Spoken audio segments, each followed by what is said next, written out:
Hey sleepyheads, pause. It's time for another episode of Boring History for Sleep. Tonight's topic, pause, medieval sex. Yep, pause.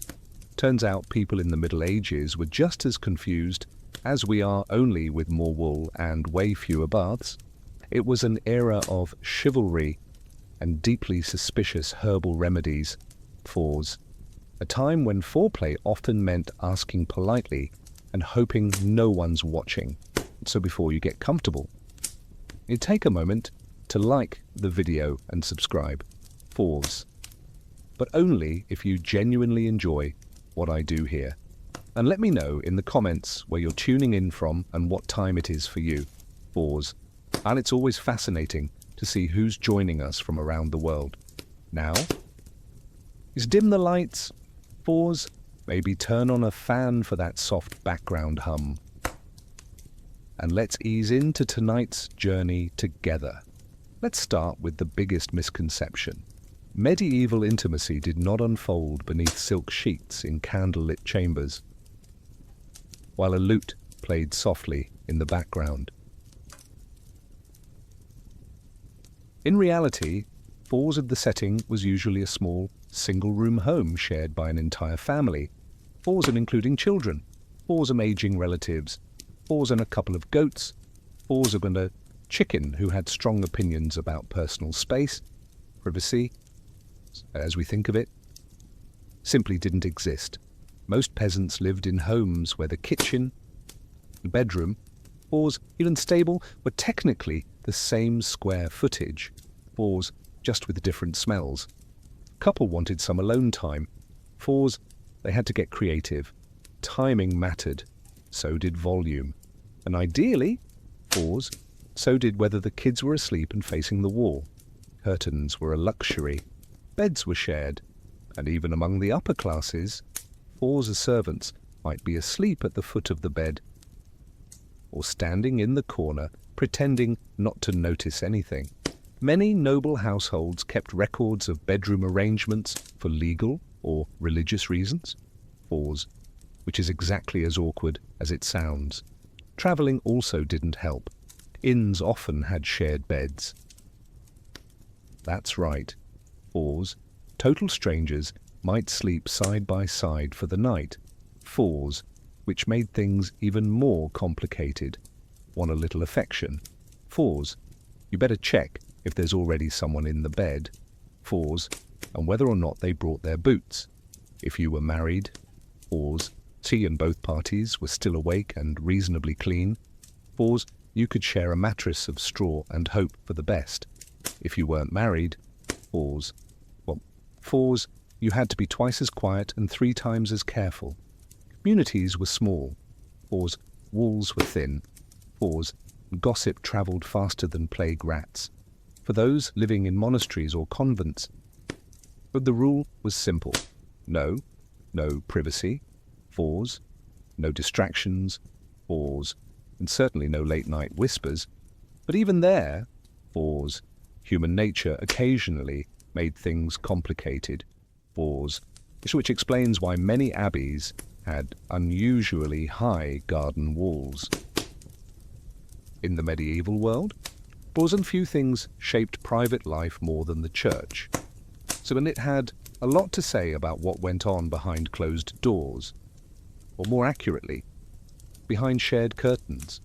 According to church teachings, see, physical intimacy had one primary function, making more people. That was it, not pleasure, bonding, not stress relief, just reproduction. Everything else, pause, distracting at best, sinful at worst. This wasn't just Sunday sermon material. Bishops, pause, theologians, pause, and confessors wrote detailed instructions on what was and wasn't acceptable. Pause, in case anyone dared to improvise. Certain days of the week were off limits. So were major feast days. Pause, fasting days. Pause, holy days. Pause, and neat pause in some regions. Pause, entire liturgical seasons. Want to be close to your spouse during Lent. Pause, think again. Advent. Pause, also no. That left maybe Tuesdays in April. Even within marriage, fours, there were expectations. Couples were encouraged to approach one another with modesty and restraint. Expressions of affection were acceptable. Fours, but not excessive. Displays of passion were fours, and to put it mildly, fours and frowned upon. 13th century guide suggested that married couples should engage in intimacy without pleasure, without sin, and without delay, which is fours by all accounts. Fours, fairly joyless checklist, and the preferred method was missionary.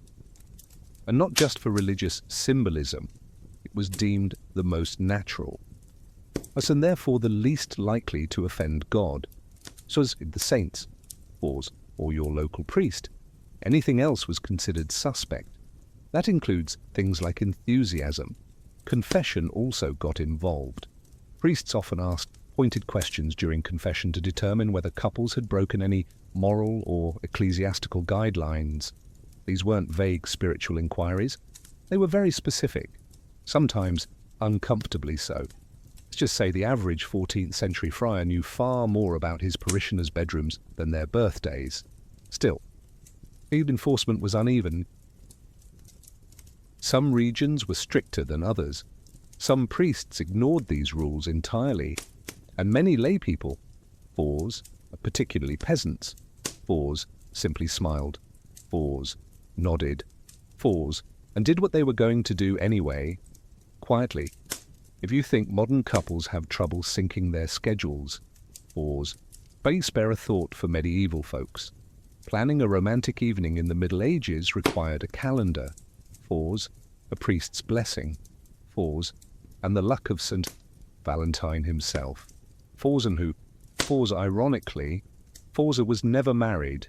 The church had opinions. Fours, and by opinions, we mean strict prohibitions. Fours on when intimacy was allowed. Sundays, fours are absolutely not. That was the Lord's Day. Fridays, fours, still no. Day of Penance, Wednesdays, fours, suspicious. Add in Lent, fours, 40 days, fours, Advent, fours, another 40, fours, various saints' feast days, fours, holy days, fours, fast days, fours, and even certain moon phases, fours, and you'll find the calendar was less of a schedule and more of a divine obstacle course. The idea was to keep the soul focused on heaven. Fours, even when the body had other ideas. There were even lists. Fours, actual lists of forbidden days. Some confession manuals outline nearly half the year as off-limits, and if you were feeling particularly affectionate during one of those forbidden days, fours, enjoy your spiritual guilt and an extra trip to confession. One 13th century bishop scolded a married couple for their excessive affection, fours, which translated to more than once a month. He recommended they direct their passion toward prayer. The couple was reportedly not thrilled. Naturally, fours, the upper classes were more exposed to these restrictions. They had chaplains, fours, confessors, fours, and spiritual advisors breathing down their necks. Peasants, fours, meanwhile, fours had a more flexible approach. Their lives revolved around livestock. Fours, weather, fours, and not freezing to death. Fours, which left less time for worrying about whether Tuesday was the feast of no fun. To make things worse, fours, some believed that intimacy during the wrong time could result in sickly children. Fours, divine punishment. Fours, or, worst of all, fours, a reputation. If your neighbours caught wind that you were celebrating a little too enthusiastically during Lent, it could lead to shame. Fours, gossip. Fours, or a strongly worded sermon delivered with maximum eye contact. Romance in medieval Europe was less about falling in love and more about falling into a legally binding agreement. If you were hoping for candlelit dinners, or poetry, and whispered confessions. you'd be better off reading a troubadour ballad. Real-life courtship for most people involved livestock, fours, land rights, fours, and two families agreeing not to start a feud. Marriage was primarily a business deal. Daughters were exchanged to cement alliances. Fours, acquire property, or secure peace between neighbors who had previously disagreed over whose pig ate whose cabbage. A bride might come with a dowry of coin, fours, linens, fours, or a small patch of farmland. In return, fours, and the groom's family might promise not to be entirely insufferable. Courtship. Fours was when it happened. Fours, always supervised. Fours, sometimes literally. Young people rarely courted alone. A maiden might be watched over by her mother. Fours or discernant. Fours or fours, and if things got really serious. An entire village that was very invested in whether or not you held hands. Among the nobility, fours, arranged matches were the norm. Kings and lords negotiated marriages like chess moves. Fours, an affection was something you developed later. Fours, or not at all. As one medieval proverb more or less stated, fours, better a wealthy match with a grumpy face than a poor one with dimples. Romantic. Even among peasants, fours, practical concerns ruled. A man's suitability was judged by his land, fours, tools, fours, or the size of his ox. And women, they were evaluated on their housekeeping skills, arshals, reputation, arshals, and general ability to not start drama at the market. This doesn't mean love didn't exist. It did, arshals, but it usually came after marriage, arshals, and before. If affection grew over time, fours that was considered a bonus, fours are not a requirement. Think of it like medieval emotional DLC. Fours are not included in the base marriage package. Still, fours are where there's a will. Fours, there's a workaround. Secret flirtations. Fours, playful songs. Fours, and moonlit walks to the village well became the unsanctioned side quests of medieval dating. Just be careful. Get caught kissing behind the barn and you could face public penance. A fine or a very disappointed father with a pitchfork. Let's clear up one of the most persistent legends about medieval relationships. Chastity belts? Yes. Fours. You've probably seen them in cartoons. Fours. Historical dramas. Fours. Or, very unfortunate, museum gift shops. Those iron contraptions allegedly locked around a woman's waist while her husband went off to war, leaving her physically and morally sealed. Except, not really. There's no solid historical evidence that chastity belts were ever widely used in the Middle Ages. In fact, fours I've seen most examples we have today come from the Renaissance or even the Victorian era. It's periods more obsessed with the idea of medieval repression than with what actually happened. Many of these belts were created as joke items, fours warnings, fours in or museum curiosities, fours in functioning devices, medieval manuscripts, fours, which often record all sorts of uncomfortable details. Fours are suspiciously silent about mass belt distribution. No tailors advertised them, no laws regulated them, no churches handed them out during awkward marriage ceremonies. It's almost as if, and stay with me here, fours they weren't actually a thing. Fours which makes sense because the design is wildly impractical. Medieval hygiene was already questionable. Now imagine adding a rusty metal contraption with no user manual and a padlock that probably required a blacksmith. It would have caused more infections than it prevented indiscretions. So where did the myth come from? Likely from a combination of later moral panic and satire. Renaissance moralists and Victorian collectors loved the image of a repressed, fours, over-controlled medieval woman. It fit their narrative, and nothing says virtue like a literal keyhole in your underpants. In reality, fours, fidelity was enforced through more traditional, fours are more effective. Dance, shame, fours, surveillance, Pause. Religion. Pause. And strategic matchmaking. Noble women were often chaperoned within an inch of their lives. Peasant girls had entire villages watching them like unpaid private investigators, and any whiff of scandal could lead to ruined reputations. Pause.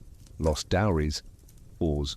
Or awkward confessions involving phrases like "at the edge of the barley field," in a surprising twist that would shock many of their modern descendants.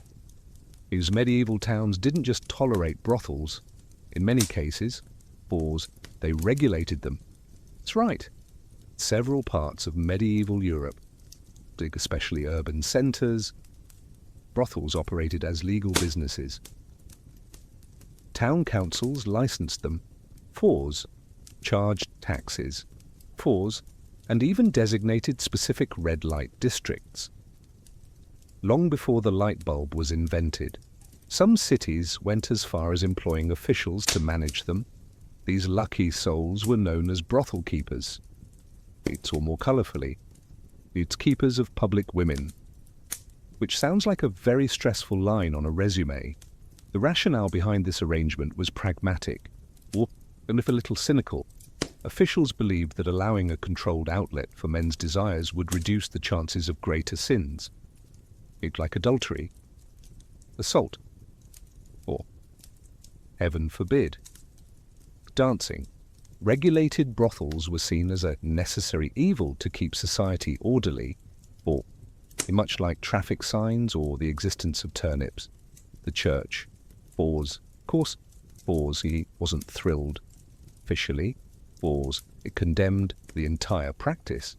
But unofficially, pause, many clergy turned a blind eye. Some even collected rent from the very same establishments.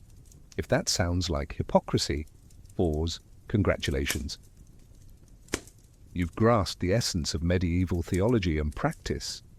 King in a brothel was no fairy tale. But it wasn't necessarily a life of constant misery either. Some women chose the profession for economic reasons. Pause, especially widows or those without family support. Others were coerced or trafficked. Pause, particularly in port cities. Pause, and where sailors brought in coin and complications in equal measure. There were even handbooks. Pause, actual handbooks for how these houses should be managed. Clean sheets. Pause, basic health inspections. Pause, and set hours were all part of the regulation process. Patrons came from all social classes. Knights. Pause, apprentices. Pause, merchants. Pause, even monks. Pause, despite vows that strongly suggested otherwise. Entry fees varied. Pause, services were catalogued. Pause, and in some cases, pause, customers paid in eggs. Pause, wool. Pause, or whatever awkward barter they had on hand. Medieval tinder. Pause, it was not. Let's set the scene. Candlelight flickering. Pause, a soft breeze through the thatched roof. Pause, your beloved whispers. Pause, sweet nothings. Pause, and then removes their wool tunic to reveal a powerful medieval musk. Because when it came to personal hygiene, pause, medieval Europe had priorities. Staying clean was on the list, just somewhere after surviving the plague. Fixing the roof, pause, and catching the pig that got into the pantry again. Bathing did happen, but not nearly as often as modern noses would hope. Peasants bathed infrequently. Pause, maybe once a month. Pause, more if they fell into a river by accident. Soap was either homemade or imported. Pause, expensive. Pause, and used sparingly. And while public bathhouses existed in towns and cities, pause, they were sometimes banned during outbreaks of disease or scandal, or both. If you were wealthy, pause, you had options. A hot bath could be drawn, pause, scented with herbs, pause, and followed by being rubbed with linen cloths by attendants. If you were poor, pause, in your sponge bath involved a cold bucket and the vague hope that nobody would notice your aroma over the stables. To add complexity, water itself was occasionally viewed with suspicion. Pause, especially cold water. Some believed bathing too frequently could weaken the body or open the skin to illness. Others simply didn't have the time, or the tub, or any water that wasn't already being fought over by the local geese. Ow. Imagine trying to impress someone under these conditions. Perfume, fours, mostly for the elite. Deodorant, fours. A dream of the distant future. Dental care, fours. Well, you might rub your teeth with ash or chew mint leaves if you were fancy. Kissing was certainly an adventure. Clothing didn't help. Layers of wool, fours. Leather, fours. Linen, fours. And fur trapped heat, fours. Sweat. And every scent you encountered during your day, fours. As including the contents of the chamber pot and the mystery stew. And yet, fours. People still found ways to fall in love. Fours, our flirt. Fours, and get close. Perhaps our standards were different. Or perhaps fours, when everyone smelled equally awful. Fours, love, was truly blind. And nose blind. In medieval Europe, fours, controlling the size of your family, was a bit like trying to steer a cart with no wheels. Fours, no reins. Fours, a particularly uncooperative goat. Technically possible. Fours, but not something you could count on. To be clear, fours, people did try. Just because contraception wasn't effective by modern standards didn't mean medieval folks were oblivious. They were very much aware that certain behaviors led to babies. Fours, and many went to elaborate. Fours, if occasionally baffling, lengths to prevent it. Some of the more scientific methods included herbal mixtures, fours, animal membranes, fours, and rituals that involved burying certain objects near the doorstep. One popular approach advised drinking wine boiled with beaver testicles, fours. Others recommended wearing amulets blessed by someone who hopefully wasn't guessing. A few guides even claimed jumping up and down vigorously after intimacy would help. Fours, which, fours, nothing else. Fours probably burned some calories. There were also early versions of barrier methods. Fours, though calling them reliable, would be generous. Linen soaked in various concoctions was one approach. A few brave souls tried wax. And there are scattered references to fours, let's call them medieval prototypes of what would later become familiar latex devices. But don't ask how they were made. You really don't want to know. The church, fours, hint of course, fours, was not amused. Any attempt to avoid conception was often labelled sinful or unnatural. Procreation was the stated goal of marriage. Fours, when anything that got in the way of that divine mission was frowned upon. Fours, or fours, more commonly, fours, denounced loudly from the pulpit. Still, fours, not everyone followed church guidance. Among married couples, fours, particularly those struggling with poverty, fours, the desire to space out pregnancies or avoid another mouth to feed was very real. And among unmarried couples, fours, let's just say the motivation was even stronger.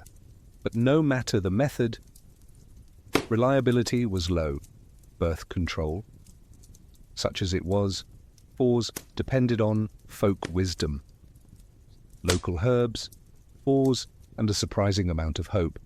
And when it failed, fours, which it often did, fours, well, fours, that's where hasty marriages, fours, hidden pregnancies, fours, and a lot of awkward conversations came in, despite what church authorities liked to pretend. Seduced not every medieval couple waited until the wedding bells rang before getting cozy. In fact, the practice of testing the goods before marriage was, well, fours are common enough to require a lot of paperwork. Known as fornication in church records and getting ahead of yourself in everyday village gossip, forces of intimacy before marriage wasn't exactly rare. But it was definitely monitored. In towns and parishes across Europe, fours, local officials kept moral rolls, fours, which were less like diaries and more like ledgers of shame. If a couple was caught or even suspected of jumping the marital timeline, they could be hauled before the local court and fined. Sometimes the fine went to the church, sometimes to the town, and occasionally to someone who claimed to have witnessed the event. Medieval snitching was alive and well. Fines varied depending on whether it was a first offence, pid whether a pregnancy resulted, or whether the couple eventually got married. In some cases, pid getting married after the fact erased the fine. It's kind of like retroactive permission. In others, the fine was still applied, but at a discounted rate, early bird penalties, if you will. And let's not forget the social consequences. In tight-knit communities, everyone knew everyone else's business. So even if your local priest was feeling merciful, your neighbours weren't. Gossip could spread faster than a poorly stored meat pie in July. Interestingly, many of these situations resulted in something called hand fasting. In a sort of informal engagement where the couple considered themselves betrothed. And in some regions, that was legally enough to begin cohabiting. The church later tried to tighten that loophole, but in the meantime, a lot of medieval babies were technically early arrivals among peasants, and this was all handled with a bit more practicality. If a couple was clearly serious, or when a pregnancy had occurred, marriage usually followed, sometimes hurried along with a gentle nudge, or firm push, from both families. Among nobles, however, the consequences could be far worse, especially if inheritance or reputation was on the line.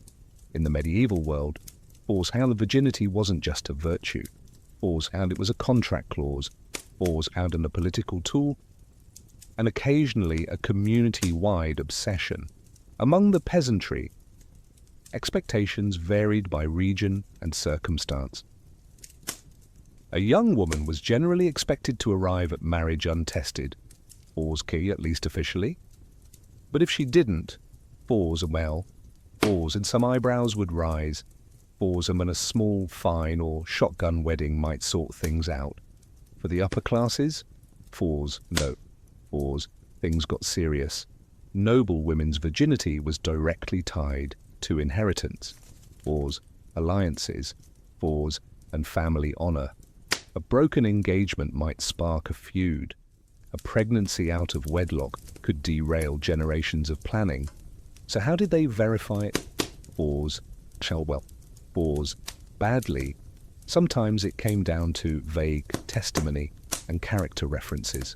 She seemed virtuous, or she avoided the stable boy, mostly. Other times, we saw more invasive methods were used. It's like midwives or matrons inspecting for the infamous hymen, which science has since confirmed is not, in fact, a medieval chastity barometer. But that didn't stop anyone. There were also attempts to prove virginity after the wedding, such as displaying a blood-stained sheet, like a very awkward medieval Yelp review. This tradition, while not universal, was expected in certain regions, and if the sheet stayed clean, queue lawsuits, of annulments, and family drama on a scale rivaling a royal soap opera. Men, of course, were under no such scrutiny. Male virginity was considered an optional bonus. A future husband's experience level was rarely questioned. At most, he might be encouraged to avoid tavern maids or loose company, or accounts, but no one was checking his laundry the next morning. Virginity was also linked to religious symbolism. Maidens were often praised as pure vessels, which is beautiful in theory and incredibly uncomfortable in practice. Young girls were raised with saintly ideals, often featuring horrifying martyrdom stories. And if a marriage was annulled on the grounds that a bride had been dishonest, it didn't just ruin her. It could drag down her entire family's honor and property claims.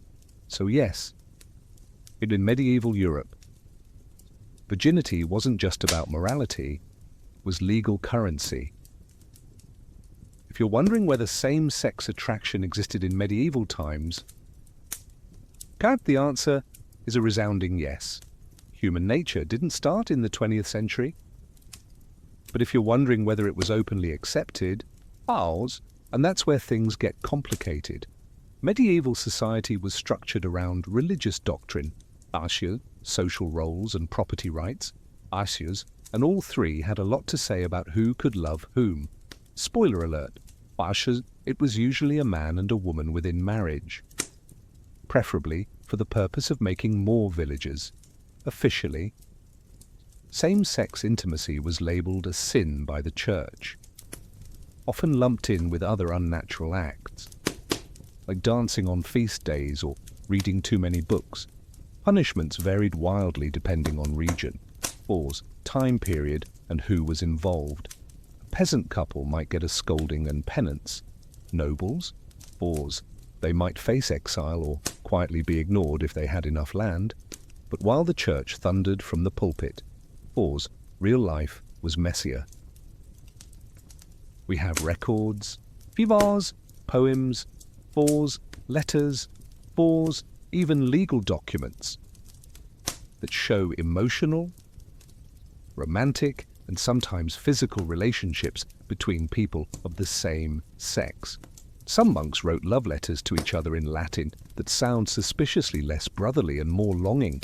Noblewomen sometimes shared beds and declared exclusive devotion in terms that would make a troubadour blush.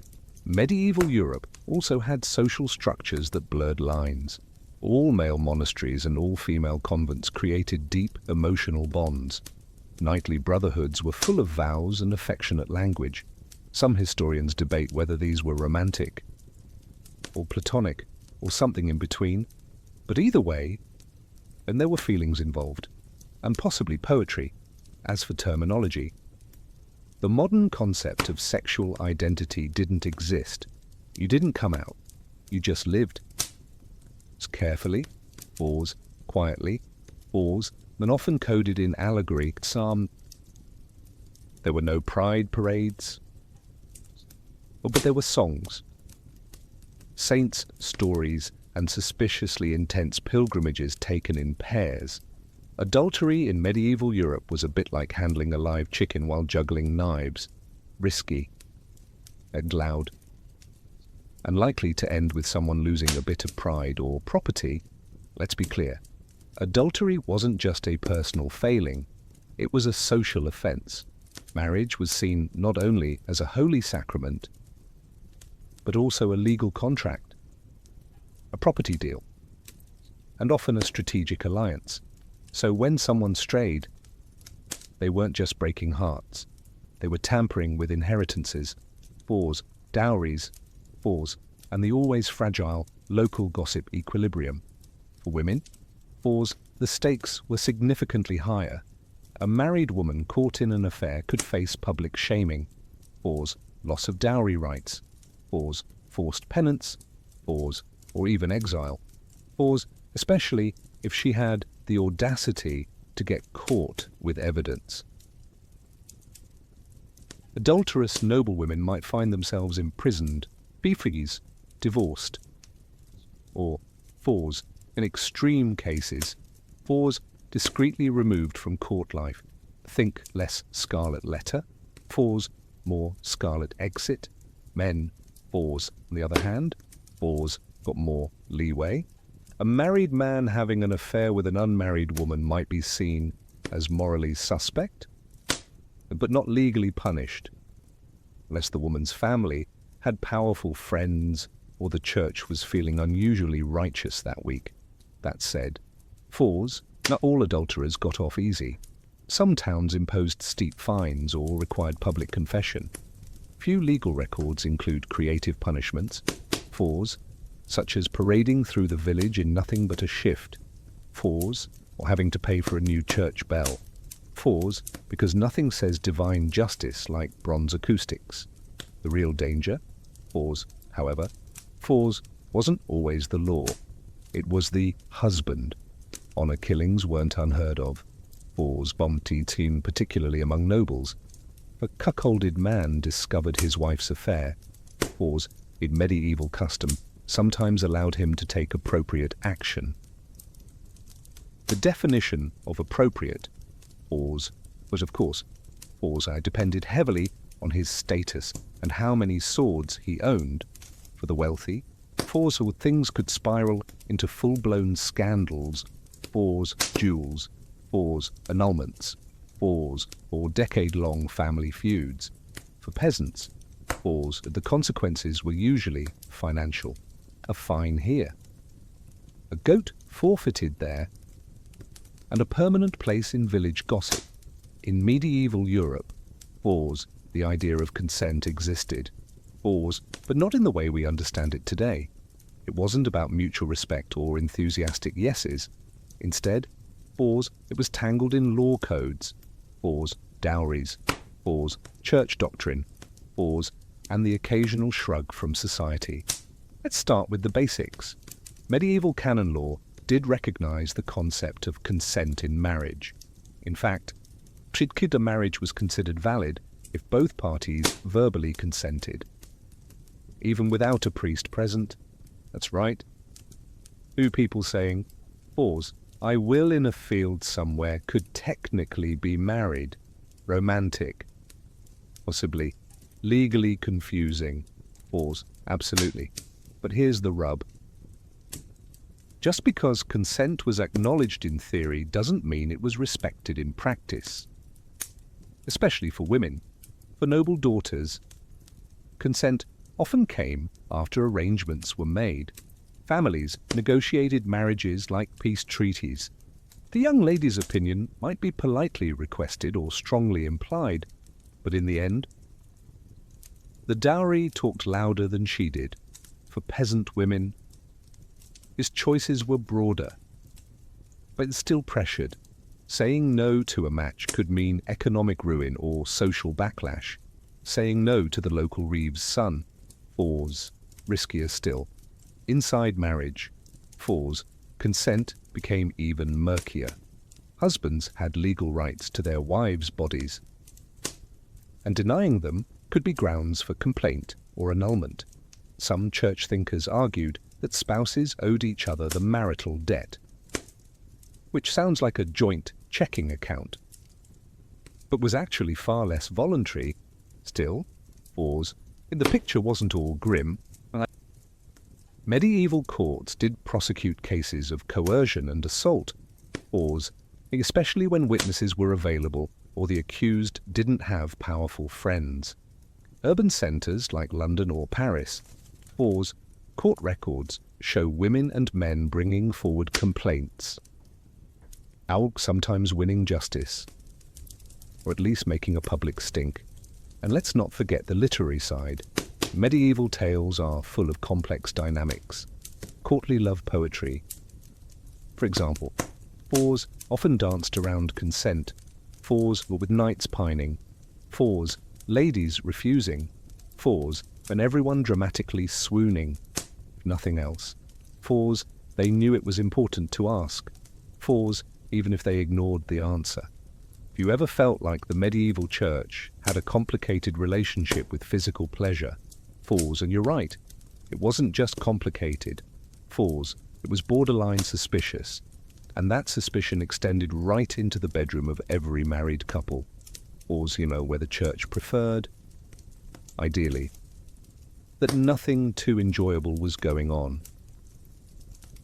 To be fair, fours and the church didn't outright ban marital relations. That would have been a logistical nightmare for inheritance. Fours of population, fours humanity. But it did strongly recommend moderation, extreme moderation, like fours once a month, fours in the dark, fours no smiling kind of moderation. Theologians of the time praised celibacy as the highest form of spiritual discipline. Saints were celibate. Monks and nuns took vows. Even married couples were encouraged to live in continence. Fours, abstaining entirely. Fours, especially if they were older. Fours, holier, pause, or simply tired of each other. A couple who voluntarily gave up intimacy was praised as being halfway to sainthood, pause, or at least halfway to separate beds. Some church thinkers like St. Jerome went even further. He argued that even within marriage, pause, desire was a weakness. Marital relations were acceptable only for procreation, pause, not for fun, pause, not for bonding, pause, and certainly not because someone looked particularly fetching in their woolen nightshirt. This attitude filtered down into confessionals and moral manuals. Priests were instructed to ask married parishioners if they had been too lustful, pause, even with their own spouses. Picture the awkward silence that must have followed that question at the altar rail. And yet, pause, people still lived their lives. Most peasants, pause, merchants, pause, and even nobles nodded politely at the church's teachings, then went home and did whatever felt right between chores, pause, taxes, pause, and the odd peasant uprising. Let's be honest, after a long day threshing barley or settling land disputes, pause, and a little affection probably felt more comforting than shameful. But for the truly devout, pause, celibate marriages were held up as models of spiritual partnership. These were couples who lived together, pause, prayed together, pause, and considered carnal urges a thing of the past, pause, or at least a thing better left to younger, pause, less holy villagers. After everything we've covered, pause, arranged marriages, pause, fines for flirting, pause, herbal birth control, pause, suspicious bath habits, pause, and church warnings against smiling too much, pause, you might be wondering, pause, did medieval people actually fall in love? Pause, the answer is yes.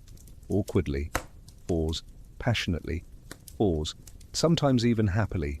Despite the rigid social structures and moral sermons, pause, love found a way to bloom in the cracks. Peasant couples courted in fields and marketplaces, pause, trading favors, pause, flowers, pause, and whispered gossip over turnips. Noble lovers exchanged poetry and secret glances during formal banquets while pretending to care about hunting falcon breeds. Monks and nuns wrote letters filled with emotion that modern readers still debate. Was it spiritual longing, pause, or something more? Pause, literature from the period is bursting with romance. Troubadours sang of distant ladies who inspired knights to go off and get very dramatically injured. Stories of courtly love glorified longing from afar, pause, especially if you were pining for someone married to your boss. Sure. Either love was often unattainable, pause, but hey, pause, that's where the best verses come from. In some cases, couples genuinely married for love. Records survive of peasants who eloped or refused matches arranged by their parents. Even nobles occasionally rebelled, pause, much to the horror of their family accountants. The church, pause, interestingly enough, actually required verbal consent from both bride and groom, pause, even if that consent was delivered through gritted teeth while holding a goose as dowry collateral. And once married, pause, many couples built strong partnerships. They worked side by side, pause, raised children, pause, endured plagues, and navigated taxes, pause, which is basically the medieval version of a romantic getaway. Letters between spouses, pause, and especially during times of separation, pause, show real affection, pause, real longing, pause, real commitment. Even widows and widowers sometimes remarried for companionship rather than political gain, choosing someone they liked to spend their remaining years with. Because even after everything, pause, the rules, pause, the risk, the ritual, people still wanted to feel loved, pause, preferably before curfew and hopefully not during Lent. It all began with a disaster. Zeno of Citium, pause, a wealthy merchant from the island of Cyprus, Fours had it all. Ships loaded with precious dyes. Fours, trade routes mapped across the Mediterranean, and the kind of fortune that made a man feel invincible. But fate, fours, as ancient philosophers love to remind us, fours doesn't care how many ships you own. Somewhere near Athens, fours, Zeno's fleet was caught in a violent storm. The sea didn't just swallow his cargo, fours, it swallowed his identity. One moment he was a merchant, fours, the next a man with nothing. When he finally reached the Athenian shore, fours, and he was broke, fours, soaked, and fours, ironically, fours, on the verge of something far more enduring than trade wealth. With nowhere to go and nothing left to lose, so Zeno wandered into a small bookshop in the Athenian agora. It was here that he picked up a worn copy of Xenophon's Memorabilia, awful in a text that preserved the wisdom of Socrates. Intrigued by the quiet power of the ideas within, Zeno asked the bookseller where he could find a man like Socrates. The bookseller simply pointed to a stooped, fours, cranky philosopher named Crates walking by. And so, fours, Zeno began studying under Crates the cynic. Fours, and a man known for rejecting wealth and possessions with almost theatrical dedication. He once threw his money into the sea, fours, just to prove a point. First, fours, Zeno struggled with this extreme lifestyle. He wasn't ready to live in poverty for philosophy's sake, but Crates planted a seed in his mind. Fours, keen one that grew into a new way of thinking. Zeno didn't stay a student forever. Over time, fours, as he pieced together his own worldview, fours, borrowing Socratic ethics, cynic discipline, and the logical rigor of earlier thinkers like Heraclitus. Eventually, fours, he began teaching in the painted colonnade of Athens, the Stoa Poikile, fours, a public porch decorated with murals. That's where Stoicism got its name. Fours, not from an ivory tower or secret academy, fours, but from a painted porch open to all. It's a fitting origin. Fours, a philosophy born not from luxury, from ruin, not in a palace, fours, but in a moment of humility, Stoicism. Fours, from its first breath, fours, was designed to help people navigate the wreckage, not avoid it. And Zeno was its first survivor. After the shipwreck and the scrolls, fours, after the quiet conversations with cynics and the long walks under the Athenian sun. Zeno didn't just start teaching, he started redefining what it meant to live well. At the heart of his philosophy was one powerful idea, fours of logos. To the Stoics, fours, logos wasn't just reason. It was the divine, fours, rational structure of the universe, the cosmic blueprint. Everything they believed happened for a reason. Fours, whether or not humans could understand it. The world, fours, messy as it seemed, fours, was ordered. And if you could align your thinking with that cosmic order, fours, you could live with peace. Fours, clarity, fours, and moral strength. Zeno and his early followers taught that virtue. Fours, arete in Greek. Fours was the only true good. Not fame. Fours, not wealth. Fours, not even physical health. Those were indifferents. Things that might be nice to have. Fours, but didn't define your moral worth. What mattered was how you handled them. And that's where the Stoic mindset takes shape. The world throws chaos at you. Fours, but you remain unmoved. Not emotionless, fours, but anchored. You can't control external events. You can't control what people say or do. But you can always control your thoughts, fours, your actions, fours, and your responses. It was radical. Most people back then, fours, and let's be honest, fours, most people today, fours, chase comfort. Admiration, fours, money, fours, or control. But Stoicism offered a quieter path. Live in harmony with nature, accept fate without resentment, and strive only to be good. Pause. Not to feel good. Their favorite analogy. Pause. Life is like being a dog tied to a cart. You can either run with it or be dragged behind. Either way, pause, the cart's going forward. Your choice is how you move with it. Zeno wasn't alone for long. His students began gathering in the Stoa, pause, discussing how to master themselves rather than the world. Over time, pause, this porch talk turned into one of the most quietly resilient philosophies in history, and one that would outlast empires. But philosophy doesn't live in theory, it lives in practice. And in the next generation, pause, a new Stoic would take the reins. One who fought battles not with logic alone, but with discipline and steel. His name, Cleanthes, a former boxer who brought muscle to the mind. Cleanthes wasn't your typical philosopher. Before he ever scribbled a single scroll or stood beneath the painted porch, he was a boxer, not metaphorically, and a literal pugilist, earning his bread through sheer physical strength and relentless endurance. But when he discovered Zeno's teachings, he found a different kind of strength, the kind that didn't bruise but braced the soul.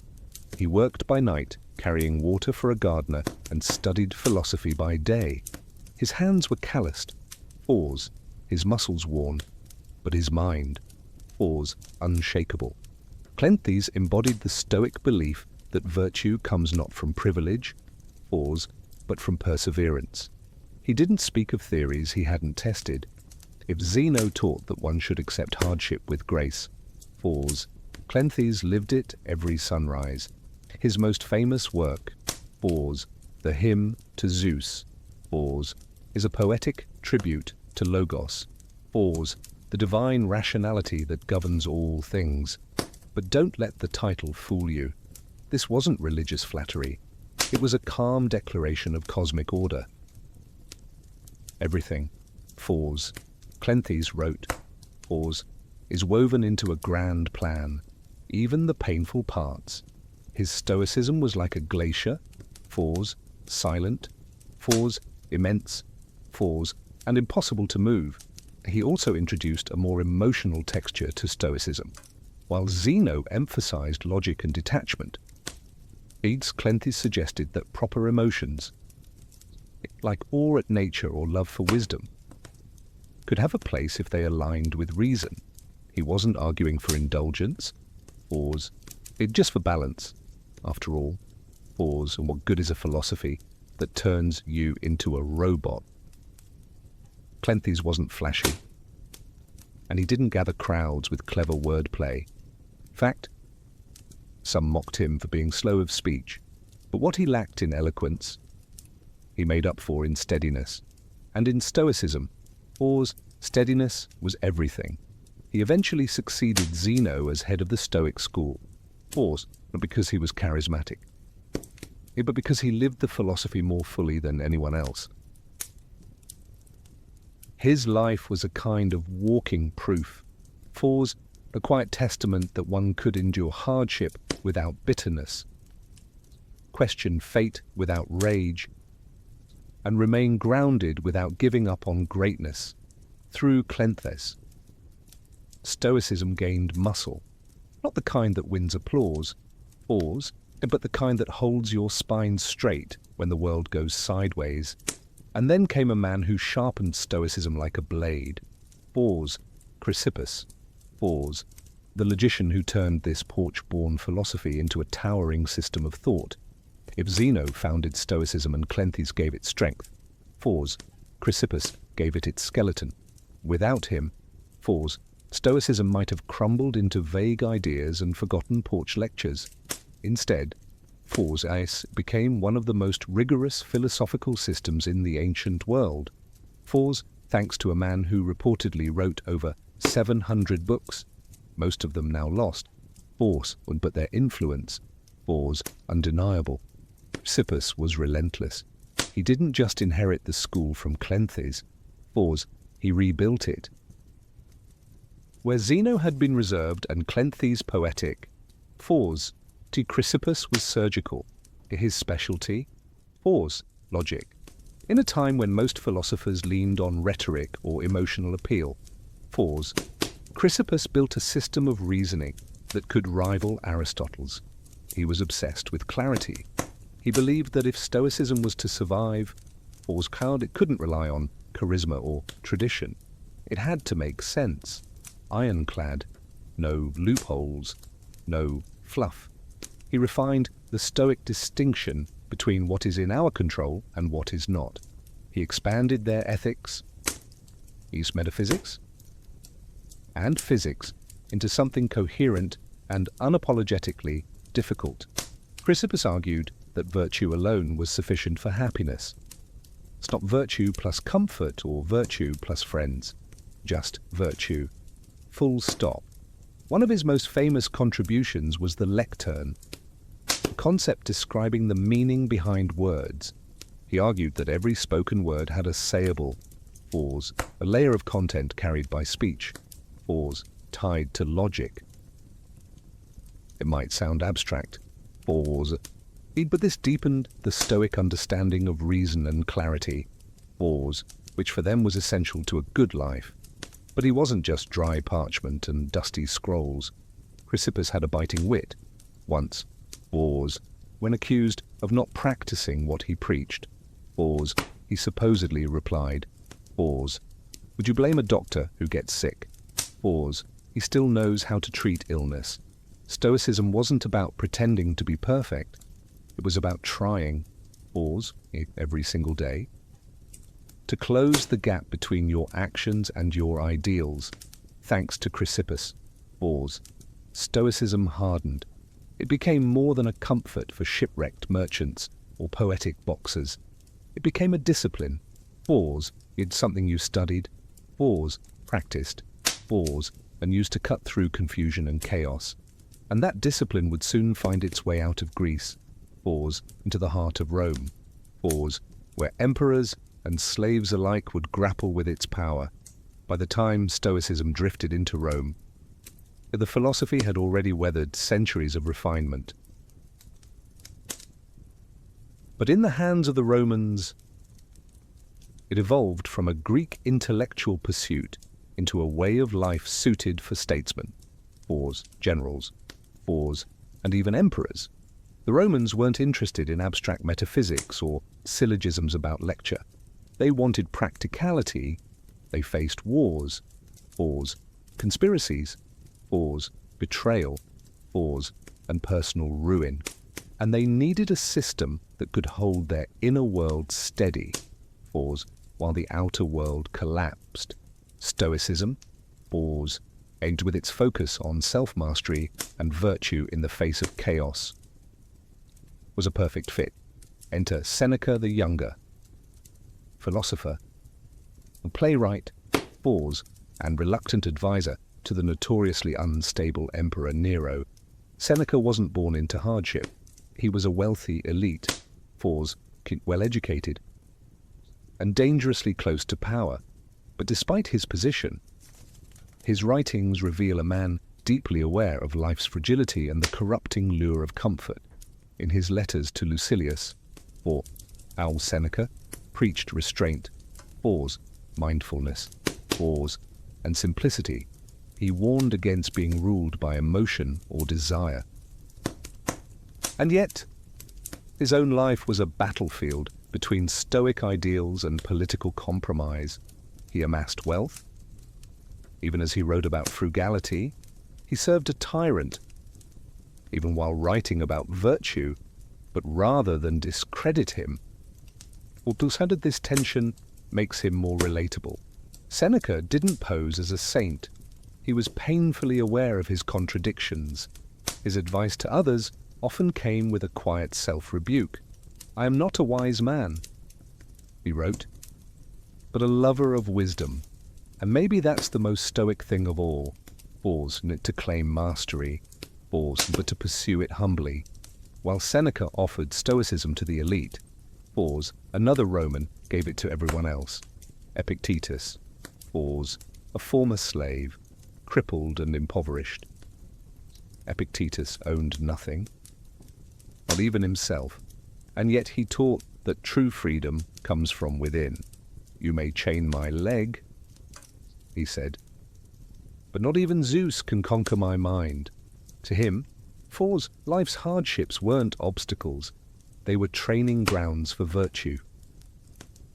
His teachings, preserved by his student Arrian, became a Stoic manual for inner liberation. In Rome, Fours and Stoicism was no longer just philosophy, it was armor, mental armor, and soon that armor would be worn by the man who ruled the known world. Fours taught Marcus Aurelius, Fours emperor, Fours warrior, Fours, and the most unlikely of all, a philosopher king. It's one thing to read philosophy in peace. It's another to write it on the front lines of war. Ischykins, while ruling an empire crumbling at its edges, Marcus Aurelius, Fours, crowned emperor of Rome in 161, was a man born into unimaginable privilege, yet his reign was anything but comfortable. Plagues swept across the empire. Germanic tribes pushed at the borders. His co-emperor, Lucius Verus, Fours, died early. His generals betrayed him, and worst of all, Fours, his own son, Fours, Commodus, Fours, would grow into the tyrant he had hoped never to raise. Amid all this, Fours, Marcus didn't write speeches or propaganda. He wrote to himself. Quiet personal reflections later compiled into the Meditations, never intended for publication. These pages offer a window into a Stoic mind under siege. They read not like declarations from a throne, but like whispered reminders from a tired man trying to stay upright. "Begin each day by telling yourself," he wrote, "Fours, and today I shall meet with interference. Ingratitude, Fours, insolence, Fours, disloyalty, Fours, ill will, Fours, and selfishness." And that wasn't pessimism, it was preparation. Marcus believed that by expecting hardship, Fours, he could face it without being thrown off course. To him, Fours and people's actions were not insults. They were reflections of their ignorance, and his duty wasn't to control others, Fours, but to control himself. He often reminded himself, "You could die tomorrow, you could die today, so act now." Not with anxiety, Fours, but with purpose. It wasn't despair, that was clarity, despite commanding legions and managing a vast empire. Marcus was obsessed with inner life. He believed you could be surrounded by chaos and still remain untouched if your mind stayed anchored in reason and virtue. He rarely indulged in cruelty. He rejected opulence, and while he couldn't always live up to Stoic ideals, who could? Fours. He returned to them like a compass in a storm.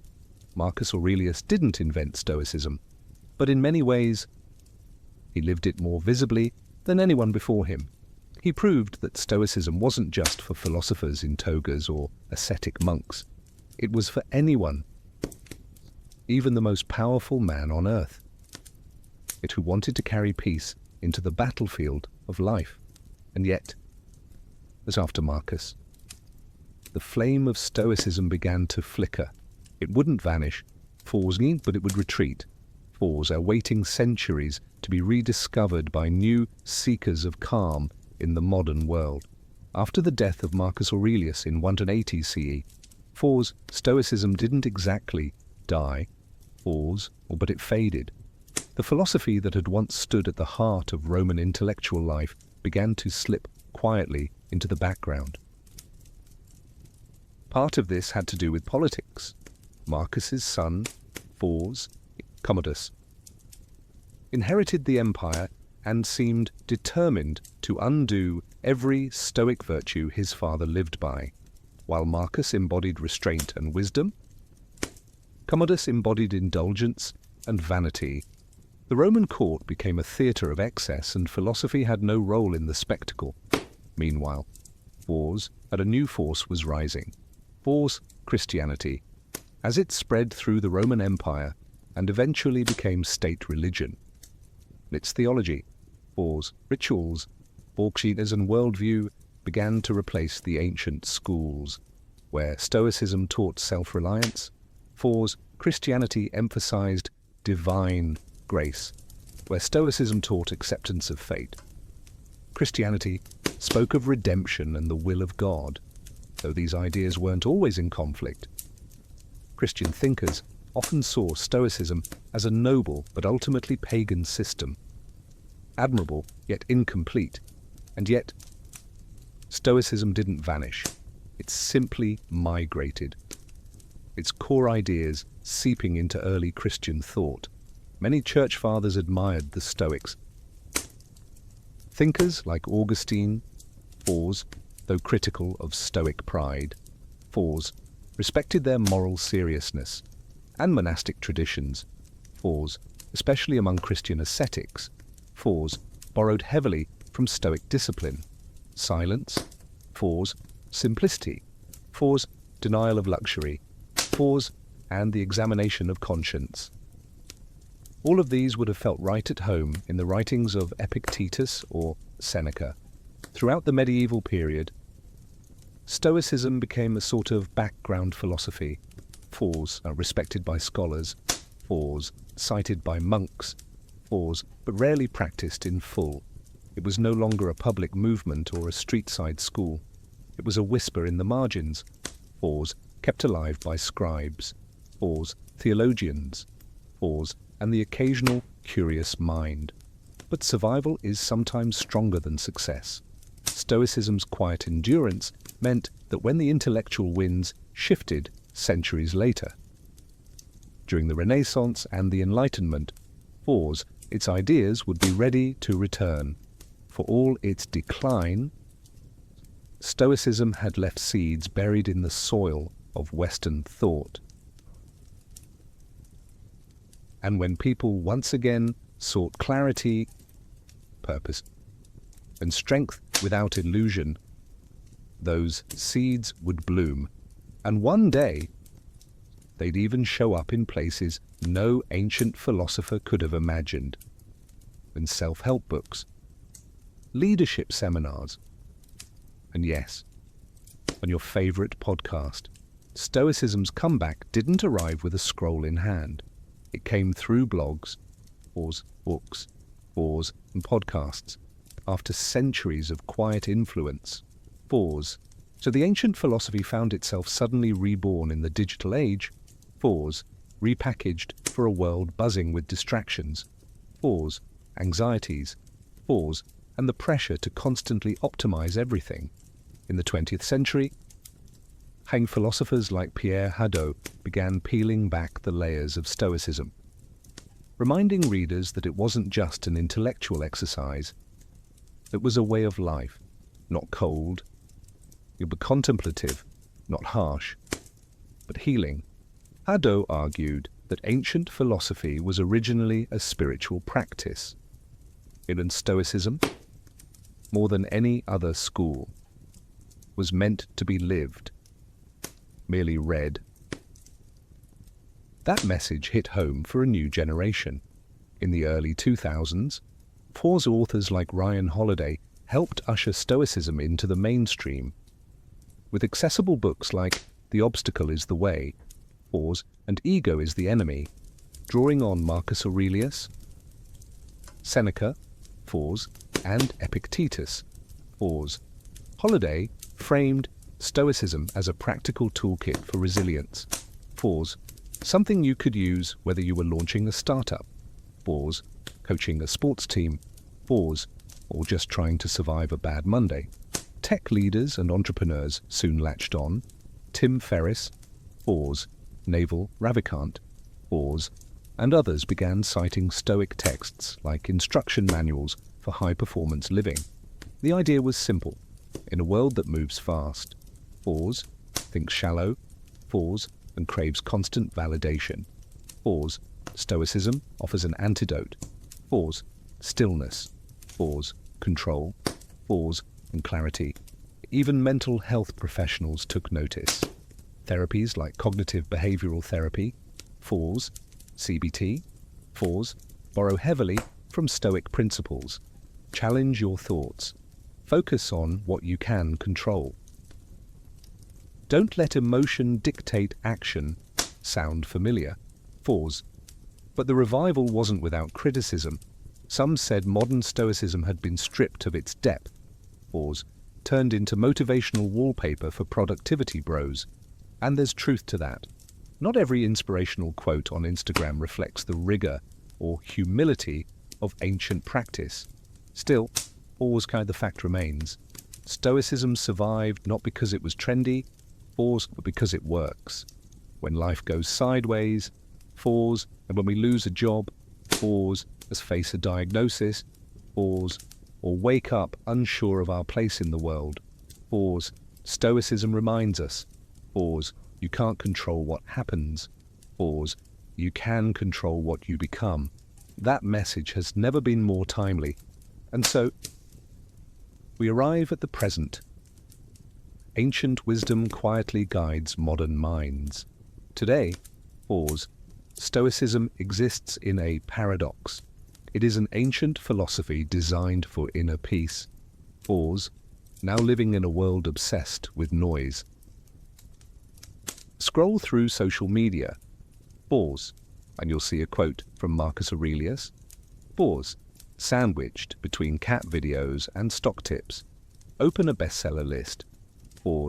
And there it is again. The Daily Stoic. Waiting to be your morning mental vitamin. Somehow, the 2,300-year-old porch philosophy is trending. But Stoicism isn't popular because it's fashionable. It's popular because it addresses a very specific modern hunger. Mental clarity in a world of confusion. When everything feels out of control.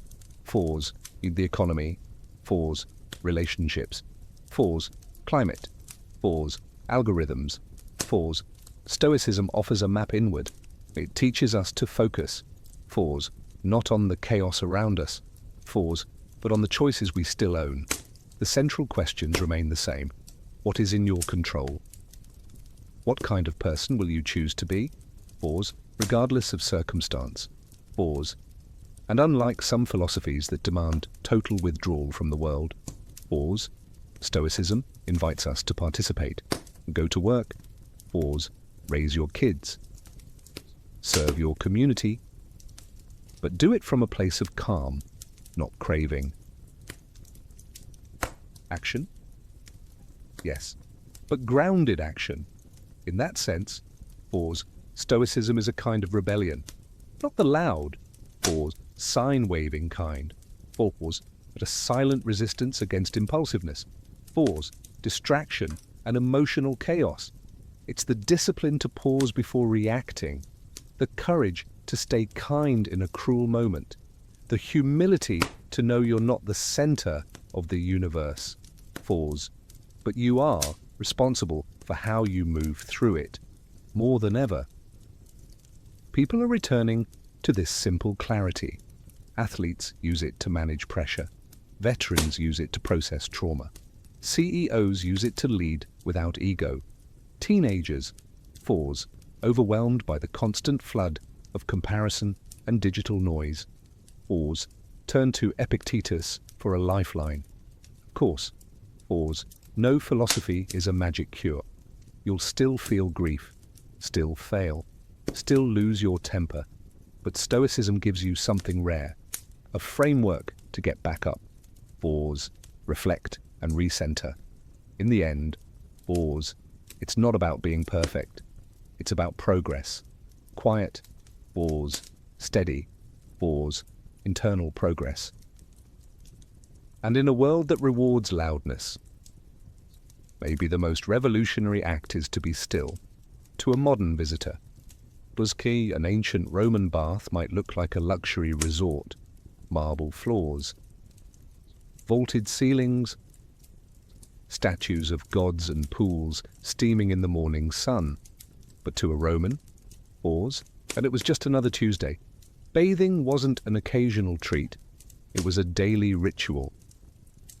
And for many, an essential part of being Roman. By the height of the empire, pause, there were over 900 public baths in Rome alone, pause, ranging from grand imperial complexes to modest neighborhood facilities. Everyone from senators to shoemakers made time to bathe. Cleanliness was important. Pause, yes, pause, but so was the rhythm of the experience. Pause, the routine. Pause, the conversation. Pause, the heat. The process was deliberate. You'd enter through the apoditerium, pause, or changing room, or where slaves might help wealthier patrons undress. From there, pause, you'd ease into the tepidarium, pause, a warm room that opened your pores and began the relaxation. Then came the caldarium, pause, at the heart of the experience, pause, a hot, steamy chamber heated by an underfloor system called the hypocaust. Here, pause, bathers would sweat, pause, scrape their skin with stridules, pause, curved metal tools, and sometimes even get a massage. Finally, you'd plunge into the frigidarium, a cold pool meant to tighten the skin and jolt the senses. It was this contrast, hot to cold, sweat to chill, pause, that gave the ritual its power. Romans believed it was good for circulation, pause, digestion, pause, and even mood. And honestly, pause, they were probably right. But more than hygiene or health, pause, baths were about belonging. You went to see and be seen, you gossiped, pause, networked, pause, debated politics, pause, made business deals, pause, or just eavesdropped on the latest scandal. Some brought their own musicians, others brought snacks.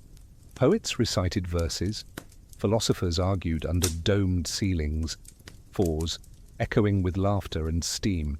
In essence, pause, a Roman bath was a democratic space, for, at least by Roman standards. Status mattered, for pause, but even emperors might share a room with commoners. Slaves and women had restricted access or separate hours, pause, but they too were part of this daily world. For the Romans, pause, bathing wasn't about vanity, it was about routine, health, society, and rhythm, a place where the individual dissolved just a bit. It was into the larger hum of the empire, one breath of steam at a time. Roman baths weren't just impressive, they were engineering masterpieces. Long before the modern sauna or heated flooring, pause, the Romans figured out how to transform bricks, pause, fire, pause, and water into an immersive wellness center. At the core of this innovation was the hypocaust system, an early form of central heating. Beneath the floors of the hot rooms, slaves stoked a roaring furnace, or profernium. This fire heated a space beneath the raised floor, pause, supported by small columns called pili. Hot air flowed through this sub-floor chamber and up through flues in the walls, radiating heat through the room like a gentle oven. The result? A consistent, enveloping warmth without smoke suffocating the bathers. The architecture itself was strategic. Vaulted ceilings trapped heat, domes diffused sound, pause, and a complex arrangement of rooms regulated temperature flow, pause, from the cooler, apoditerium, to the temperate tepidarium, to the blazing caldarium. Windows were designed to harness sunlight, and water was constantly circulating, pause, clean, pause, flowing, pause, and heated to exacting standards. And let's talk about the aqueducts, pause, the silent heroes of the empire. These elevated stone channels delivered vast quantities of water into the cities. Pause. Allowing even inland bath complexes to operate year-round. Some of the grandest baths, pause, like those of Caracalla or Diocletian, pause, consumed millions of litres of water daily. Yet the system was so well built that waste was minimal, pause, and flow was constant. The water wasn't just used for soaking. Romans also had steam rooms, pause, saunas, pause, and even primitive flushing toilets nearby. Sewage was carried away through underground drainage systems. Again, all gravity-powered. The baths weren't isolated marvels. They were integrated into the broader infrastructure of Roman urban life. Maintenance was constant. Workers known as fornicatores tended the furnaces, pause, while others cleaned the pools, pause, managed supplies of wood, pause, or repaired tiles and plumbing. It was labor-intensive, pause, but the reward was clear. These buildings didn't just last years. Many stood strong for centuries. In an age with no electricity, pause, and no industrial machinery, pause, and no digital thermostats, or the Romans created a seamless experience of heat, pause, comfort, pause, and flow. That's why walking into a Roman bath wasn't just entering a building. It was entering a system, one powered by fire, pause, sustained by water, pause, and shaped by genius. Despite all the sweat, pause, steam, pause, and stridules, pause, Roman baths were never just about physical cleansing. They were about information. In a society without smartphones, pause, email, pause, or newspapers, pause, the baths functioned as a kind of open-air broadcast center. Gossip didn't trickle here. It flowed. Senators, pause, merchants, pause, soldiers, pause, and poets all mingled freely, pause, with togas off and voices raised. Conversations carried across the tepidarium like wildfire. Who was sleeping with whom? Pause. What was the emperor plotting? Pause. Which general just lost a battle in the east? Pause. Who bribed which magistrate to get out of paying taxes? Pause. If you wanted to know what was happening in Rome, pause, or what might happen soon, pause, the bathhouse was the place to listen. This wasn't accidental. The Roman elite knew the baths were public arenas, pause, and they used them strategically. Politics didn't stop at the Senate steps. They soaked right into the marble floors of the caldarium. A clever patrician might accidentally bump into a rival in the hot room and float a proposal under the haze of steam. Or perhaps a patron would meet a client to reaffirm loyalties, pause, offer advice, pause, or drop a veiled threat, all while lounging in the pool. Even emperors played the game. It's said that Hadrian, pause, and later Antoninus Pius, pause, made a point of visiting the public baths as an act of image control, pause, appearing accessible, pause, wise, pause, and invested in the lives of ordinary citizens. Of course, pause, since they had private bath wings too, but showing up in the public zone was a statement. I'm still one of you, sort of. It wasn't just politics that steamed up the tiles. Businessmen negotiated deals. It's recited lines. Philosophers debated ethics. The acoustics of the domed rooms often helped amplify voices. Pause, and a useful trick for anyone who wanted their cleverness overheard. In a strange way, pause. The bathhouse was Rome's version of Twitter. Pause, Wall Street, pause, and the Senate floor, all at once. It was unfiltered, pause and buzzing, pause and deeply performative, but it was also where strategy was born. Real decisions, military, pause, financial, pause, personal, pause, often started here, pause, far from the formal halls of power. Because when everyone is half naked, pause, sweating, pause, and relaxed, pause, masks fall away. And in the steam, pause, the real empire whispered its plans. To the Romans, pause, bathing wasn't just about feeling fresh or looking polished. It was a critical part of health and medicine. The bathhouse was where ancient wellness philosophy met practical self-care. Doctors recommended it. Philosophers endorsed it. Even the military encouraged it. Hot water, pause, cold plunges, sweating, and massages were all believed to purify the body and balance the humours. The four fluids the Romans thought governed health: blood, phlegm, yellow bile, pause, and black bile. If these got out of balance, pause, you got sick. But a visit to the baths, pause, with its cycle of heating, pause, scraping, pause, and cooling, pause, could supposedly restore that balance. And there's some logic to it, pause, even by modern standards. The heat of the caldarium opened pores, pause, relaxed muscles, pause, and helped with circulation.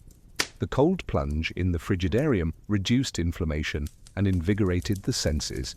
The skin was scraped clean with stridules, pause, which removed dirt, pause, oil, pause, and dead skin. Afterward, pause, many Romans received massages using scented oils, sometimes infused with herbs, sometimes just olive oil. Today, we might call this detoxing or hydrotherapy. They just called it daily life. Some of the larger bath complexes even included small medical clinics where physicians, often Greek-educated, examined patients, offered treatments, or suggested dietary changes if you had a cough, pause, aching joints, pause, or digestive troubles. Your doctor might prescribe not a pill, pause, but a visit to the tepidarium, pause, or a change in your bathing routine. Exercise was part of the picture too. Many baths had attached palestra, pause, open courtyards for physical activity. Romans boxed, pause, wrestled, pause, fenced, pause, or played ball games before beginning the bathing process. The idea was to work up a sweat before entering the steam rooms. Health wasn't passive, it was earned. One push-up and plunge at a time. Even mental health wasn't ignored. The rhythm of the bath, pause, it's slow, pause, deliberate transitions from room to room, pause, encouraged reflection. Some Stoics and Epicureans even wrote about the baths as places to clear the mind and tame the emotions. In many ways, pause and Roman baths were ahead of their time. An integrated space for exercise, pause, cleansing, pause, socializing, pause, and healing, kind of ancient wellness center, pause, here with better mosaics and slightly more gossip. For the Romans, pause, a healthy body wasn't a goal, it was the foundation of virtue. Pause, clarity, and strength. And the bathhouse was where it all began. Walking into a grand Roman bathhouse wasn't just stepping into a building, it was stepping into an aesthetic experience. The architecture, pause, the materials, pause, the very air. Everything was designed to impress, pause, soothe, pause, and elevate. From the moment you entered the apoditerium, pause, changing room, pause, you were surrounded by elegance. The walls were often painted in vivid frescoes, pause, mythological scenes, pause, pastoral landscapes, pause, or even cheeky caricatures. Marble benches lined the room, niches held clothing. And on the better days, pause, musicians played softly in the background while your sandals were taken by a servant. Then came the baths themselves. The tepidarium was usually the most beautiful room, pause, designed as a kind of warm antechamber to the hotter and colder extremes. It was often circular or rectangular, was timped with high vaulted ceilings, pause, colourful mosaics on the floors, pause, and large windows that diffused the afternoon light. The ceilings were sometimes coffered or domed, pause, supported by columns of Egyptian granite or local stone.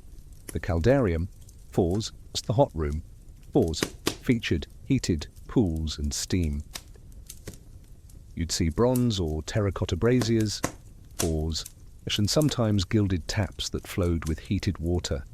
The floors were warm beneath your feet, fours thanks to the Hippocaust system, fours, and the air shimmered with heat. Decorative fountains and statues added a touch of divine elegance. Apollo, Venus, and Hercules all made appearances. The frigidarium, fours, cool and serene, fours, was usually the largest and most striking space. Its cold pool reflected a ceiling, fours, often covered in painted stars or geometric patterns. The water itself glistened, sometimes lit by small skylights or open oculi that allowed a beam of sunlight to cut through the mist. There was a quiet stillness here. Leads to contrast to the chatter and bustle of the earlier rooms. Everything in the Roman bath was designed to inspire awe. The use of imported marble, fours, colourful tilework, fours, and advanced geometry wasn't just vanity, fours, it was a statement. The baths were the empire distilled into stone, fours, orderly, fours, refined, fours, and proudly extravagant. Even smaller local baths took design seriously. Mosaics often warned bathers with humorous Latin phrases like cave carnum, fours, beware of the dog, fours, or balneum gratum. The bath is pleasant. These were spaces meant to charm the eye, calm the spirit, and remind you, in case you forgot, fours, that you were living in the greatest civilization on earth. And all of that before you even got wet. While Roman baths were public spaces in theory, not all Romans experienced them equally. The bathhouse was a microcosm of Roman society, a place where lines blurred but never fully disappeared. Let's start with class. In the grand thermae of Rome, fours, like those of Caracalla or Trajan, fours, emperors might bathe in the same rooms as commoners. That sounds democratic. Fours, but social distinction still lingered. Wealthy often arrived with entourages. Fours, slaves to carry towels. Fours, oils. Fours, and even portable benches. They could afford private massages or extra services in nearby rooms. Some larger baths had exclusive sections, fours, scholae, fours, reserved for upper-class patrons. Even in the shared pools, fours, there was an unspoken hierarchy. You might rub elbows with a senator, fours, but you weren't about to chat him up. Then there was gender. Men and women did not usually bathe together. Most large bathhouses offered separate hours or separate wings. Some emperors, fours, like Hadrian, fours, enforced strict segregation. Others, fours, like Commodus or Elagabalus, fours, allowed, fours, or even encouraged, fours, mixed bathing, fours, much to the horror of conservative Roman moralists. Women's access depended on time, fours, location, fours, and the whims of local officials. In wealthier cities, fours, women had beautifully appointed baths of their own. In poorer regions, fours, they often bathed early in the day, fours, before men arrived. While some women enjoyed regular access, fours to others, fours, particularly those of lower status, had to navigate schedules, scrutiny, fours, and social stigma. Slaves and freedmen made up a significant portion of bath visitors. They were allowed in and often encouraged to attend. Fours, especially if their work was labor-intensive. However, fours, they typically entered during off hours or in more modest facilities. That said, fours, many slaves worked within the bathhouses as attendants. Fours, masseurs, fours, or fire stokers, fours, and some were known by name for their skill and charm. And what about outsiders? Fours, foreigners, fours, non-citizens, fours, and provincials were welcomed in most Roman cities. Fours, especially in the empire's heyday. In fact, the spread of Roman baths across conquered territories was one of the empire's tools of cultural integration, a way of saying, "Welcome to Rome, fours, now take your clothes off." So yes, fours with the Roman baths were a shared space, but just like in the forums or the Senate, and your experience depended heavily on who you were. Still, for a brief moment in the mist, fours, the hot stone and the splash of cold water, fours, those lines could blur, and that was part of the magic. Though bathing was the central activity, fours Roman bathhouses were far more than places to get clean. They were entertainment hubs. Fours had part gym, fours part theatre, fours part lounge, fours where you could easily spend an entire afternoon. Fours, and many did. In fact, fours, larger bath complexes resembled ancient leisure centres. After a workout in the palestra, fours, a courtyard used for wrestling, fours, boxing, fours, or ball games, fours, you might take a stroll to the library, fours, located just off the main hallway. Yes, fours, many baths had libraries. Romans could relax with scrolls by Cicero or Virgil, fours, blending physical rejuvenation with intellectual stimulation. Healthy body and a healthy mind, both were on the menu. Music filled the air. Fours gets too. Wasn't uncommon to hear live performances from flutists, fours, harpists, fours, or singers echoing through the domed chambers. Bathers might be serenaded while reclining near a fountain or getting an oil rub down. In fact, some bathhouses employed professional entertainers to keep the mood light and luxurious, fours and from acrobats to comedians. There were also food stalls and snack counters. Fours had often located in or near the apoditerium, known as popinae. Fours, these small eateries served wine, fours, bread, fours, olives, fours, cheese, fours, and dried fruits. For wealthier patrons, fours, personal slaves, could bring more elaborate dishes and the occasional exotic treat from nearby villas. So yes, fours. You could technically eat grapes in the steam room like a decadent emperor. Fours, though etiquette varied. Gambling was common. Fours, too. Dice games. Fours, betting on athletic matches. Fours, or just casual wagers among friends added an air of mischief to the setting. These activities weren't always legal. Fours, but they were tolerated in bath culture. After all, fours, people came here to let loose. The bathhouses also had spaces for intimate encounters. Some rooms functioned as private lounges or even brothels. Fours, depending on the time and location. Morally ambiguous. Fours, definitely.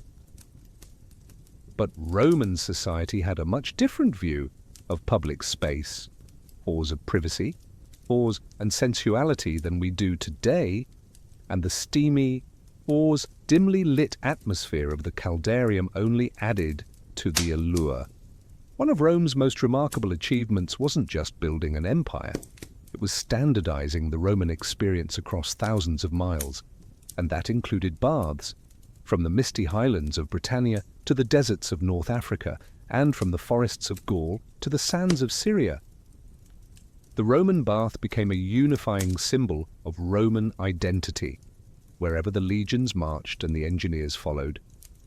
And they built roads, walls, forts, fours, and bathhouses. These provincial baths weren't just carbon copies, reflected local resources and customs while still following the essential Roman layout: epoditerium, fours, tepidarium, fours, caldarium, fours, frigidarium. Cold climates like Britain or Germania. The hot rooms were especially important. In warmer places like North Africa or the Levant, some bathhouses expanded the shaded colonnades and cooled pools, offering relief from the blistering sun. Cities like Timgad in Algeria, Jerash in Jordan, and Bath in England all featured impressive thermae, fours, often with mosaics, fours, sculptures, fours, and inscriptions celebrating imperial generosity. These weren't just public works. They were propaganda in stone. Every polished marble slab and steaming pool reminded locals, this is Rome, and Rome takes care of its people. But baths also played a critical role in cultural integration. For newly conquered peoples, the bathhouse served as a soft introduction to Roman customs. You might still speak your own language at home, but once you stripped off your clothes and stepped into the steam, you were participating in a Roman ritual, one that transcended ethnicity, origin, or local tribe. It also became a mark of urbanization. A city wasn't truly Roman until it had proper baths. They often came bundled with forums, amphitheaters, and temples, creating civic centers that mirrored those of the capital. Bathing. Then, wasn't just about hygiene, it was about civilization. Of course, local twists remained. In Syria, and baths sometimes incorporated Eastern architectural styles and mixed gender spaces. In Britain, Celtic traditions subtly influenced the bathing sequence. And in Egypt, older Hellenistic models blended with Roman designs to create hybrid complexes with lush courtyards and incense-filled chambers. No matter the local flavor, the Roman bath became a universal experience. One that made an empire feel cohesive.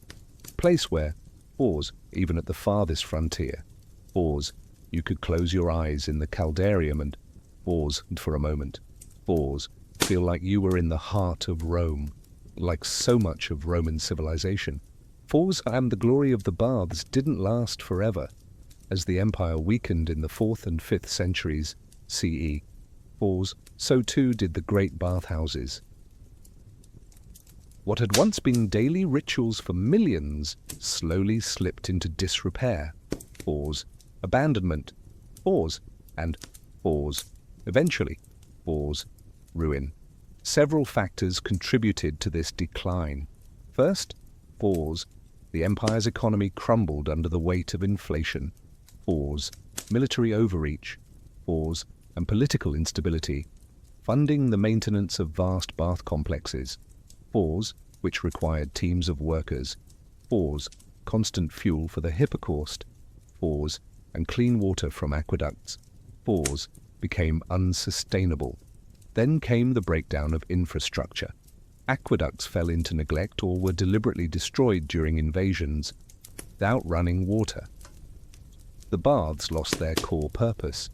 The once bubbling caldariums went dry, and the marble halls echoed with silence.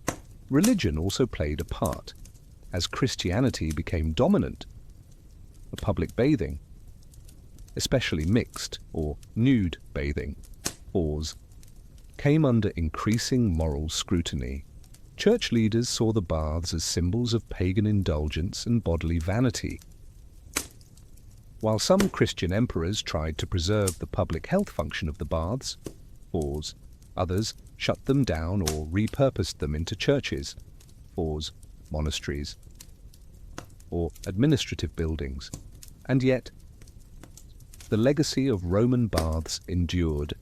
In the Islamic world, tradition continued through hammams, bathhouses that carried forward many Roman innovations, heated rooms, steam treatments, and communal cleansing rituals. These spread across the Middle East and North Africa, preserving the essence of Roman wellness in a new religious and cultural framework. In Europe, spas and mineral baths became popular during the Renaissance and later Enlightenment, especially in places like Bath, England, and Baden-Baden, Germany. These revived bathing as a therapeutic and social activity, echoing the Roman model even as the empire itself was long gone. Today, the ruins of Roman baths still captivate visitors. The baths of Caracalla, the Stabian baths in Pompeii, and countless smaller sites across Europe and the Mediterranean remind us that Rome didn't just conquer through the sword. It conquered through comfort, engineering, and shared ritual. Roman baths may have crumbled, but their spirit lives on. In our gyms, in our spas, our hot showers, and our quiet moments of self-care.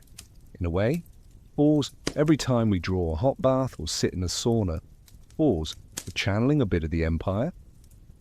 Steam rising, tension fading, time slowing, just as it did, and years ago. In ancient Egypt, Decent didn't live in a laboratory, lived in the temple, he had the home. And the world of the gods, healing was not just a science, it was a spiritual art. And the person who treated your illness might just recite a spell while applying a poultice to your wound. That's because Egyptian medicine was deeply intertwined with religion. Illness, to them, wasn't only about injury or infection.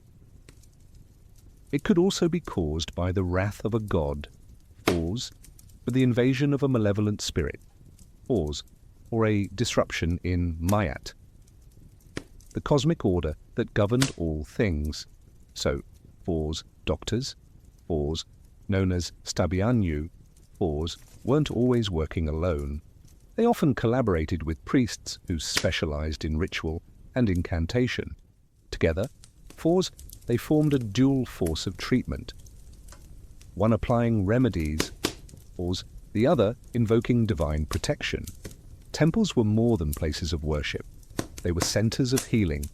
Specific temples, like those dedicated to Imhotep, the architect, physician, and later deified healer, served as proto-hospitals, people would sleep there in hopes of divine dreams that revealed the source of their ailment or the cure itself.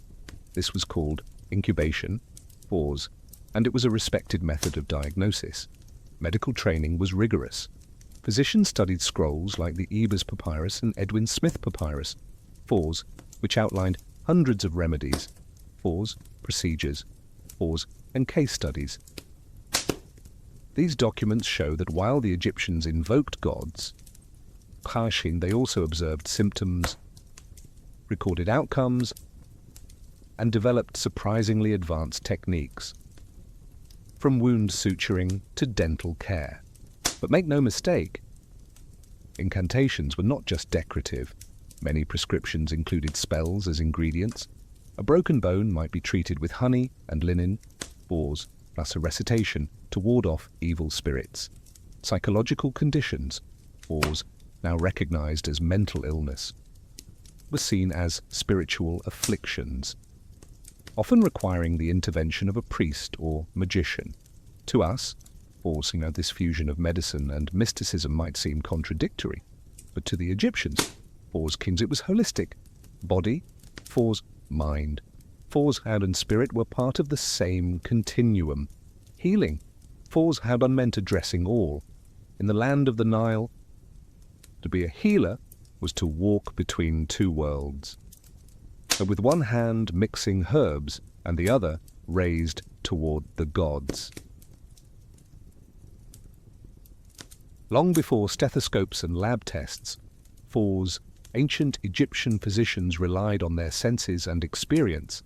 They became masters of visual diagnosis, feeling pulses, examining wounds, and interpreting subtle signs in the body to understand what was wrong. So even if they believed the root cause might be spiritual, the first step in diagnosis was always observation. Physicians would examine a patient's posture, skin color, breath, and even urine or feces to search for visible or olfactory clues. Was the swelling soft or hard? Did the discharge smell sweet or foul? And these observations weren't just guesswork, they were documented, compared, and passed down through generations. The pulse held particular significance. The Egyptians called it the speech of the heart, They believed that the heart was the center of a system of channels, fours, similar to a network of irrigation canals, through which air, fours, blood, fours, and spirit flowed. If the pulse was irregular or weak, fours, it suggested that one of these vital channels was blocked or disturbed. Although their anatomical understanding wasn't perfect, fours, their conclusions often reflected real symptoms and led to logical treatments. Yet when no physical explanation was found, Saw-in, the physician, would turn to spiritual causes. Was the illness a punishment from a god? A curse from an enemy? A lingering spirit refusing to leave the body? In such cases, fours, diagnosis involved more than examination.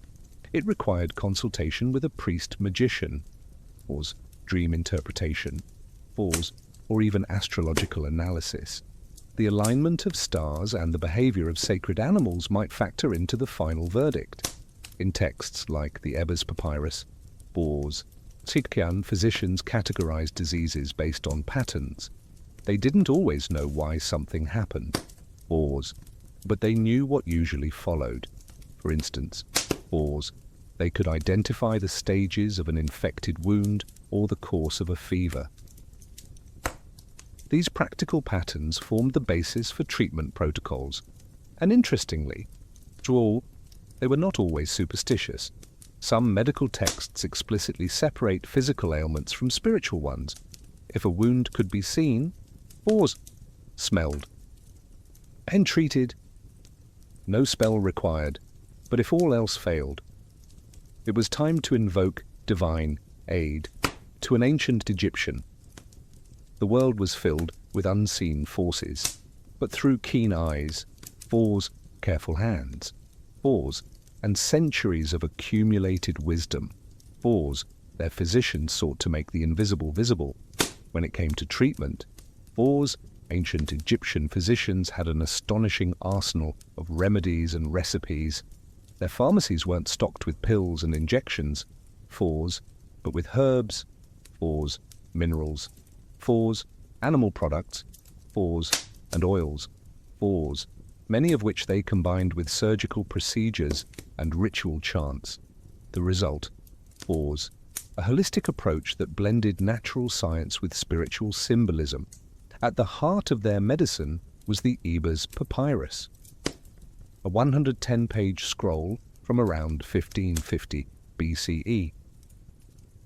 It contains over 700 prescriptions, fours, at addressing everything from stomach pain and toothaches to skin diseases and fertility issues. Each recipe was tailored, fours, not just to the disease, fours, but to the patient's body and social status. Fours is and often included precise instructions for mixing. Fours is timing, fours, and application of their favorite ingredients.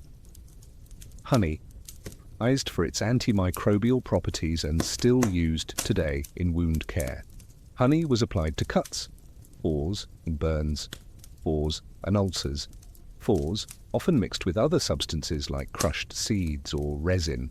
They also used garlic, fours, onion, fours, juniper berries, fours, and myrrh. Fours, not just for their aroma, but for their antiseptic and anti-inflammatory effects. Their pharmacopoeia included more exotic fare as well: crocodile dung for contraceptives, fours, lizard blood for skin treatments, fours, hippopotamus fat, fours, and even mummified human flesh for particularly superstitious cures. To modern eyes, this may seem grotesque, but these remedies reflected their belief that the power of the ingredient lay not only in its physical properties, but also in its spiritual essence. Minerals like natron, a naturally occurring salt, fours, were used to dry wounds, fours, cleanse infections, fours, preserve bodies, copper, fours, known for its antimicrobial qualities, fours, was sometimes crushed and mixed into salves, oils from lotus, fours, castor beans, fours, and black cumin were used for massage and pain relief. Doses varied depending on the affliction. Prescription might read: Fours, mix crushed sycamore fruit. Fours, honey. Fours, and natron. Apply for 4 days. Recite the following spell over the mixture.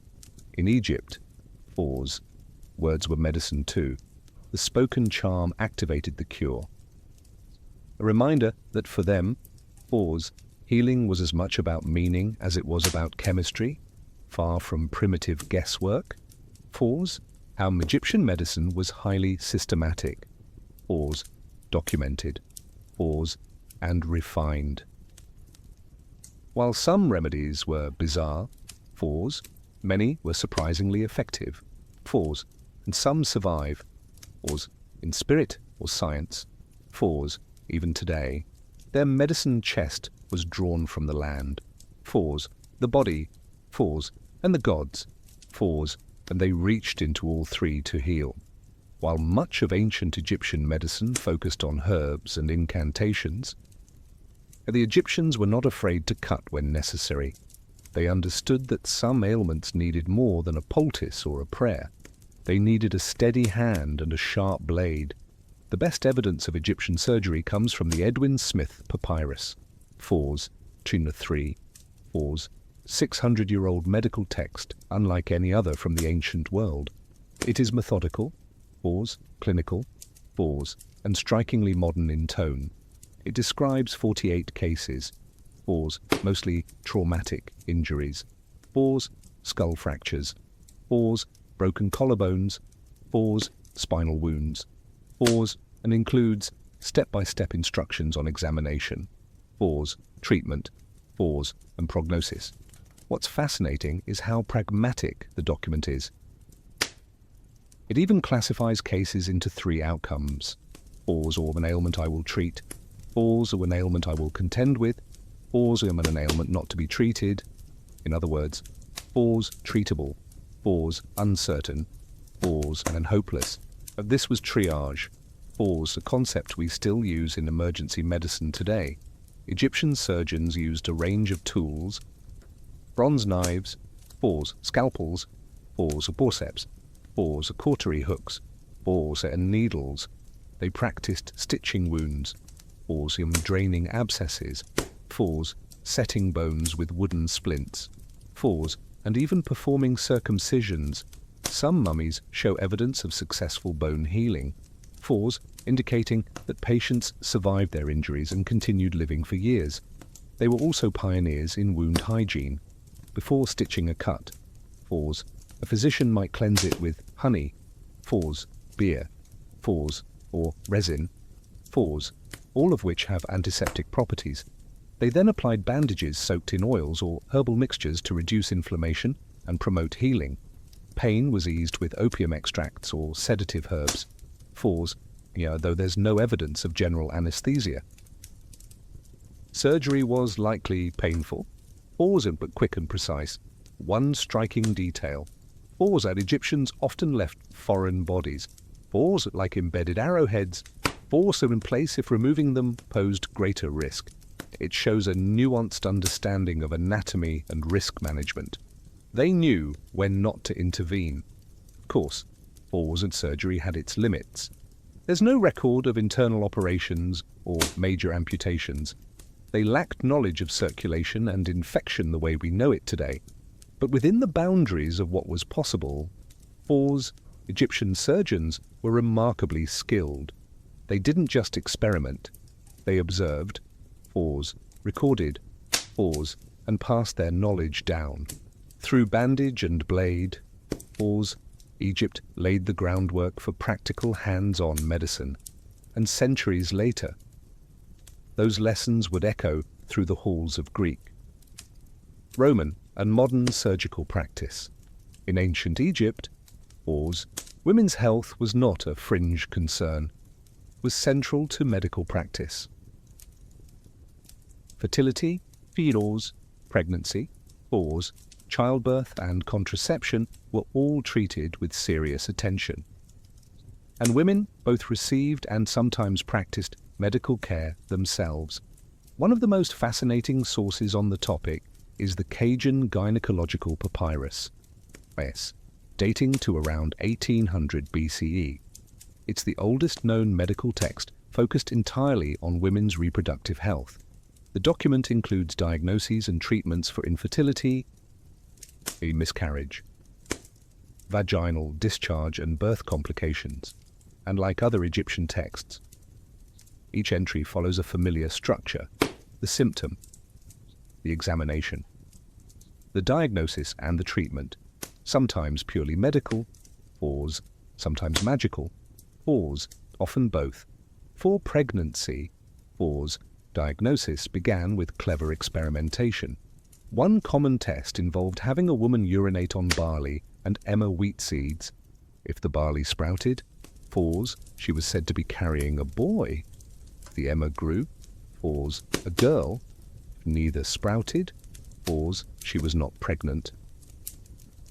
Believe it or not, pause. Modern tests suggest this method may have had a modest accuracy, pause, likely due to hormone levels affecting germination. Contraceptives were another area of focus.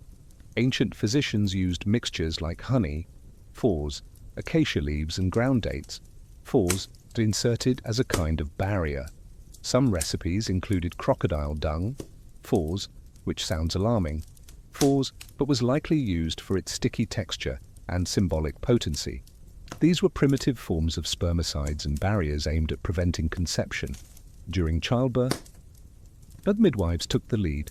They used birth bricks, floors and platforms on which the labouring woman squatted. Floors offered both physical and spiritual support. Incantations were spoken to ward off the demoness Amit, Fors, who was believed to cause miscarriages or birth complications. Protective amulets, especially those depicting Tauret.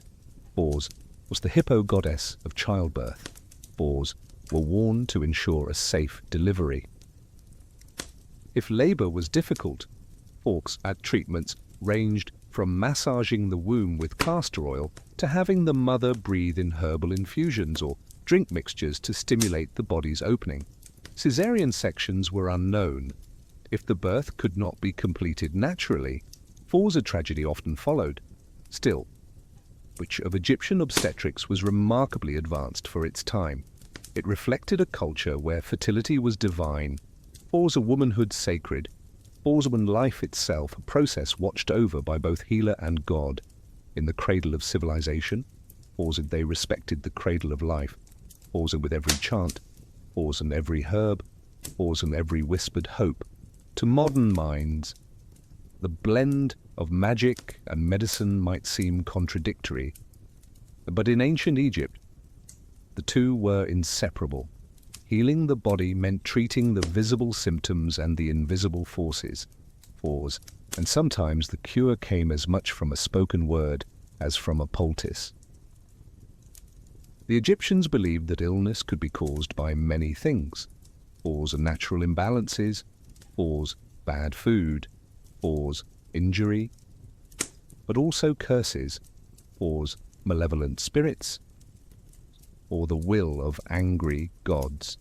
If you broke your leg in an accident, that was one thing.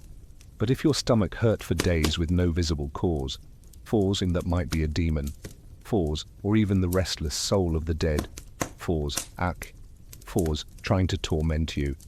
In these cases, physicians turned to Heka, with the sacred power of magic, which was thought to have been given to humanity by the gods themselves. Heka wasn't stage illusion. It was a legitimate divine force. Is just as real as water or fire. Healer might use it to activate a remedy, protect a wound from infection, or drive out an invisible entity. Spells were often included in medical texts. Keys such as the Ebers Papyrus and the London Medical Papyrus. Some were poetic, others aggressive. One charm for treating burns reads, O Isis, great magician, I call upon you to cool the fire in the flesh of your servant, as you cooled the fire that scorched your own son. Horus. The spoken word was thought to imbue the remedy with divine power. Turning herbs into miracles. Amulets were another form of protection and healing. People wore charms shaped like the eye of Horus, Phors, Ankhs, Phors, or the scarab beetle, Phors, each with symbolic significance. These amulets were believed to ward off evil, Phors, prevent disease, Phors, and protect both the living and the dead. Some were even embedded in bandages or placed directly on wounds. Specific deities were also invoked, depending on the ailment. Sekhmet, Phors, the lion-headed goddess of plagues, Phors, was feared but also prayed to for healing. Thoth, Phors, god of wisdom, Phors, was called upon to guide the hands of surgeons and scribes alike. In Egypt, some medicine without magic was incomplete. The chant, Phors, the gesture, Phors, the symbol, Phors, all were part of the cure. Because for the ancient Egyptians, as healing didn't just mean removing pain, meant restoring harmony between the body, the soul, and the cosmos. In ancient Egypt, wasn't the end of life. It was the beginning of eternity. And to reach the afterlife, Phors, the body had to be preserved with precision and care. Enter the art of mummification. Phors, a practice that blurred the lines between medicine, Phors, magic, Phors, and mortuary science. At its core, Phors, mummification, was about preserving the physical vessel so the soul could return to it in the afterlife. The body was seen as essential, Phors, not just a shell, Phors, but a sacred structure that the car, Phors, vital spirit, Phors, and Ba, Phors, personality, or soul, Phors, needed to navigate the underworld and reunite in the next world. Process began shortly after death. Embalmers, Phors, who acted as both technicians and ritual specialists. Phors washed the body with palm wine and Nile water. Then came the most critical step, Phors, removal of the internal organs, Phors, which were quick to decay. The stomach, Phors, intestines, Phors, lungs, Phors, and liver were extracted through an incision in the left side of the abdomen and placed in separate canopic jars. Phors, each guarded by one of the four sons of Horus. Brain, Phors, curiously, Phors was considered unimportant and was removed through the nose using metal hooks. Believed to be the seat of intelligence and emotion, Phors was often left in place, though in later periods it too was removed and replaced with a sacred amulet. The empty body cavity was then stuffed with resins, Phors, myrrh, Phors, and linen, Phors, and the entire body was covered in natron, Phors, a natural salt mixture. Dry it out. After 40 days, Phors, the body was washed again, Phors, anointed with oils, but wrapped in hundreds of yards of linen, layer upon layer, often with protective amulets placed between folds. Each step was accompanied by spells, Phors, hymns, Phors, and rituals, Phors, particularly from the Book of the Dead. These invocations protected the deceased from demons and prepared them for judgment in the afterlife. The embalmer often wore a mask of Anubis, Phors, the jackal-headed god of mummification, Phors, to symbolize divine authority. In many ways, Phors, mummification was the Egyptians' most advanced medical procedure. Phors, a blend of anatomy, Phors, chemistry, and spiritual engineering. It wasn't about saving a life, it was about preserving it forever. To them, Phors, the perfect body, was more than a sign of health. It was a passport to eternity. And in every carefully wrapped limb, Phors, they practiced medicine for the soul. While temples and tombs held the secrets of Egypt's gods, Phors, papyrus scrolls, held the secrets of its doctors. Ancient Egyptian medicine was far from a series of oral traditions or tribal remedies.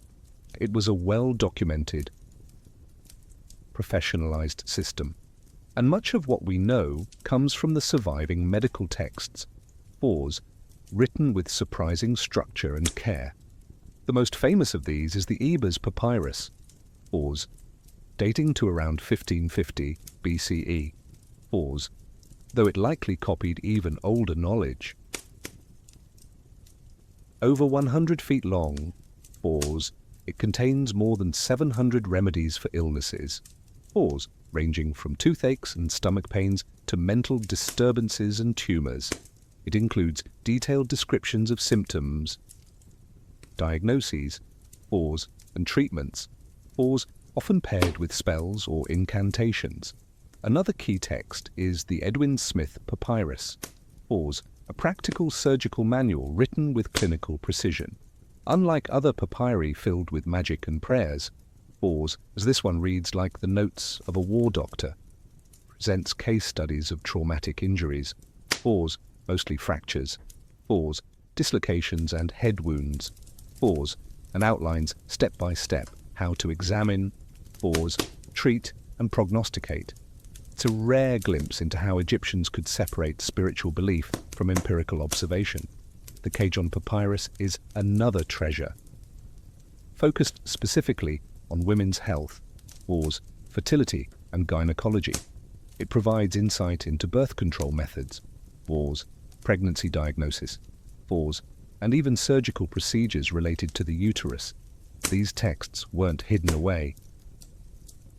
They were studied by scribes and physicians, many of whom trained at houses of life, scholarly institutions located within temples. Here, medicine was taught alongside mathematics, astronomy and religious law. Medical apprentices would copy texts by hand, memorize spells, and observe more experienced doctors at work. The Egyptians believed in preserving and transmitting knowledge across generations. Each scroll was a distillation of experience, observation and divine insight, often attributed to gods like Thoth, the deity of wisdom and writing. Physicians didn't just treat bodies, forward the knowledge of millennia. Interestingly, some Egyptian medical ideas made their way to Greece, especially through figures like Hippocrates and Galen, who studied Egyptian practices and praised their methods. Egypt's influence on classical medicine is undeniable. In an age where much of the world relied on superstition alone, at Egypt gave us one of the first examples of recorded, repeatable, and structured medical science, written in ink, bound in papyrus, and passed on with purpose. Though the sands of time buried their temples and tombs, the legacy of ancient Egyptian medicine never truly disappeared. In fact, many of their practices, beliefs and innovations quietly shaped the course of global medical history. Their echoes still felt in today's hospitals, pharmacies and spiritual healing traditions. First, their systematic approach to medicine was revolutionary. The Egyptians categorized symptoms, recorded treatments and made careful observations about cause and effect. They developed early ideas about diagnosis, prognosis and hygiene, centuries before the Greeks formalized such practices. Their emphasis on cleanliness, daily washing, antiseptic salves like honey and natron, even the importance of bowel regularity, prefigured modern public health long before the word existed. Their understanding of the mind-body connection was also ahead of its time. Though they didn't possess neuroscience, they recognized that psychological states could affect physical health. What they called spiritual affliction might today be recognized as depression, anxiety, or psychosomatic illness, and their combined treatments of herbs, rituals, and social support were surprisingly holistic. Even their use of herbal remedies has endured. Substances like garlic, castor oil, aloe vera, and willow bark, a precursor to aspirin, are still used today. Some refined into modern drugs, Others sold in health food stores as supplements. And while crocodile dung didn't make the cut, fours, their experimentation with contraception laid early groundwork for reproductive medicine. But perhaps most enduring is their idea of the healer as both technician and guide. In Egypt, so the physician wasn't just someone who closed wounds. They were someone who understood suffering. Healing was physical, emotional and spiritual. That human-centered model has re-emerged in modern holistic medicine, palliative care, and even psychotherapy. The fusion of medicine and magic might seem strange to us, but it points to a truth that still holds. People don't just want to be cured, they want to be seen, comforted and understood. Ancient Egyptian doctors knew this, and their scrolls. Amulets and incantations were not just treatments. They were acts of care. Their medicine wasn't perfect, but it was daring, structured, curious and deeply human.